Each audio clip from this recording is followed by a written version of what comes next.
Do any of you remember a good way to fully understand a story? Think of Camborne's 4 conditions of learning. If none of you remember, that is fine. That is why we are revisiting the subject. Today, I'll remind you all of visualization. A technique for this is to create a mind movie by closing your eyes and listening to a story. We all need a way to fully understand what we are reading. I think this will be a fun strategy for us to try today. After listening to the story, you will create a drawing of what you visualized. I also want you all to share with the class what you have created when we have finished.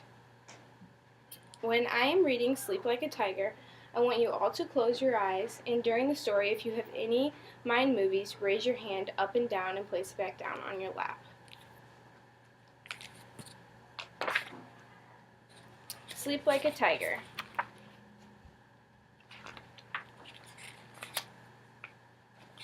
Once there was a little girl who didn't want to go to sleep even though the sun had gone away.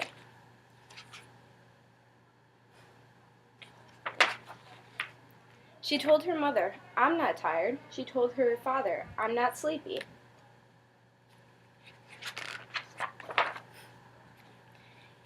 They nodded their heads, and she said she didn't have to go to sleep, but she had to put her pajamas on. She picked out her favorite pajamas that matched the night sky. "I'm still wide awake," she announced.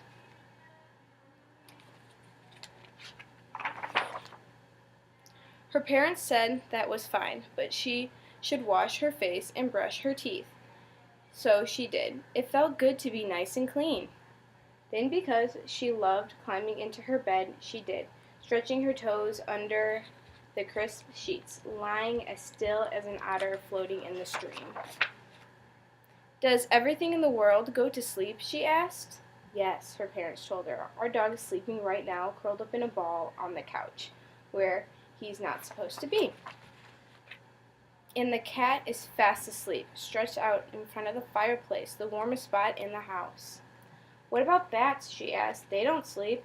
"Not at night," her parents agreed, "but during the day, they fold their wings, tuck their heads, and sleep hanging upside down in the safest place in the barn."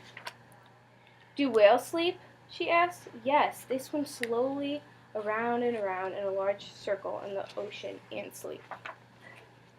"Tiny snails?" she asked. "They curl up like a cinnamon roll inside their shell." "Even grizzly bears?" she asked. "Bears are mighty sleepers. They make a cozy den under the snow and sleep through the winter." "All winter? That's too long," she said. "Most animals just sleep through the night," her parents said, tucking her in. "I know an animal that sleeps a lot," the little girl told them. "What animal is it?" her parents asked. "The tiger in the jungle. When he's not hunting, he finds some shade, closes his eyes, and sleeps. That way he stays strong." Her parents nodded. "Sleep is good for that." Then they kissed her, turned out the light, and stood in the doorway. "I'm not still sleepy," she said. "We know," they agreed. "You can stay awake all night long." They left her door open a crack. The little girl's bed was warm and cozy, a cocoon of sheets, a nest of blankets. Unlike the dog on the couch, she was right where she was supposed to be. She wiggled down under the covers until she found the warmest spot, like a cat in front of the fire. She folded her arms like the wings of a bat. She circled around like the whale and curled up like a snail. And then she snuggled deep as a bear, the deep sleeping bear. And then, like the strong tiger, fell asleep. Fast asleep. The end. Now, I will have you guys all draw your illustrations on a sheet of paper to show me your mind movies, and then we will all share with the class what we have created. Here's your paper.